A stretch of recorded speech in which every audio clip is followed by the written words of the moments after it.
What if the balance of global power is shifting right before our eyes, and no one in the West is ready for it? A group of nations, Brazil, Russia, India, China, and South Africa, once called emerging economies, are now quietly rewriting the rules of world trade, finance, and even military cooperation. They call themselves BRICS. While the US and Europe struggle with debt, inflation, and internal division, BRICS is expanding, inviting new countries like Saudi Arabia, Iran, and Egypt, nations that control oil, resources, and strategic routes. Together, they represent over 40% of the world's population and more than 30% of global GDP. They're building their own financial systems, creating a BRICS currency to challenge the US dollar, and setting up alternatives to Western institutions like the IMF and World Bank. So here's the question. Is BRICS the foundation of a fairer, multipolar world, or the biggest threat to Western dominance in a century? This is the story of power, money, and the future of the global order. The birth of BRICS, a new economic dream. In the early 2000s, the term BRIC was coined by a Goldman Sachs economist,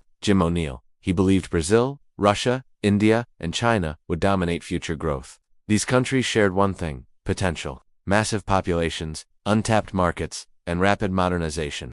By 2009, BRIC became an official alliance. South Africa joined in 2010, making it BRICS. The group aimed to reform the global economic system, where institutions like the IMF and World Bank heavily favored the West. BRICS' vision was simple: a new world where developing nations have a voice.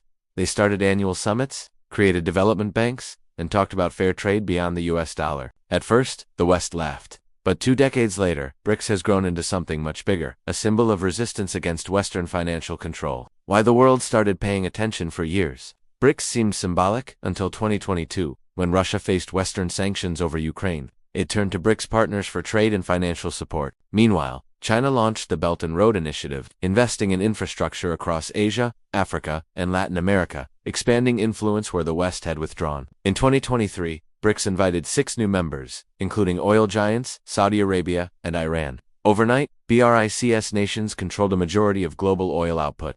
The US dollar's dominance, long the foundation of global trade, suddenly looked vulnerable. Even more striking, over 30 nations from Indonesia to Argentina expressed interest in joining. BRICS was no longer an alliance, it was becoming a movement. The dollar versus the BRICS currency. At the heart of BRICS challenge lies one question: can they break the dollar's global monopoly? Today, nearly 90% of world trade happens in dollars. That gives the US enormous power. It can sanction countries, freeze assets, and dictate global policies. But BRICS is trying to create its own currency for trade, backed by gold or natural resources. Russia and China already conduct major energy deals in local currencies. If successful, this could mark the biggest financial shift since World War II. Still, experts warn, creating a unified currency across diverse nations isn't easy. The economies of China and South Africa are worlds apart, but the intention is clear. The BRICS want freedom from the dollar's shadow. The BRICS Bank, building an alternative in 2014, BRICS founded the new development bank NDB headquartered in Shanghai.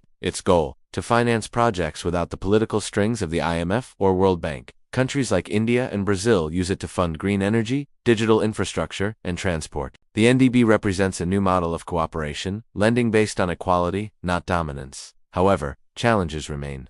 The NDB's funds are still small compared to Western banks, and sanctions on Russia limit its global reach.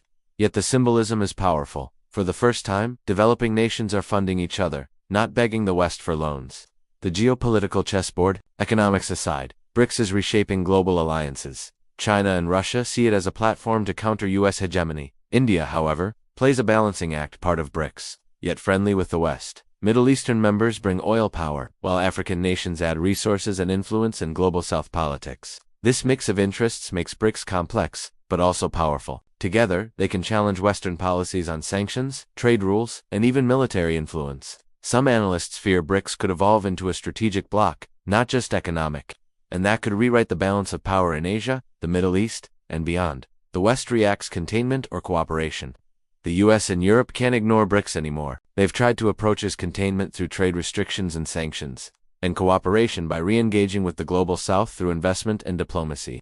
The truth is, Western dominance is no longer absolute. Even allies like Saudi Arabia are exploring BRICS membership while still working with the US. It's a clear signal. Nations want options. They don't want to depend on a single superpower anymore. For the first time since 1945, the world seems to be moving toward multipolarity, many centers of power instead of one. The future: opportunity or threat? Will BRICS lead to a fairer global order or a fragmented one? Supporters believe it's a necessary correction, a chance for developing nations to gain equality. Critics fear it could split the world into rival economic systems, one Western, one BRICS. The next decade will decide everything. If BRICS can maintain unity and build real institutions, they might reshape world trade forever. But internal differences, political instability, and competing national interests could slow the dream.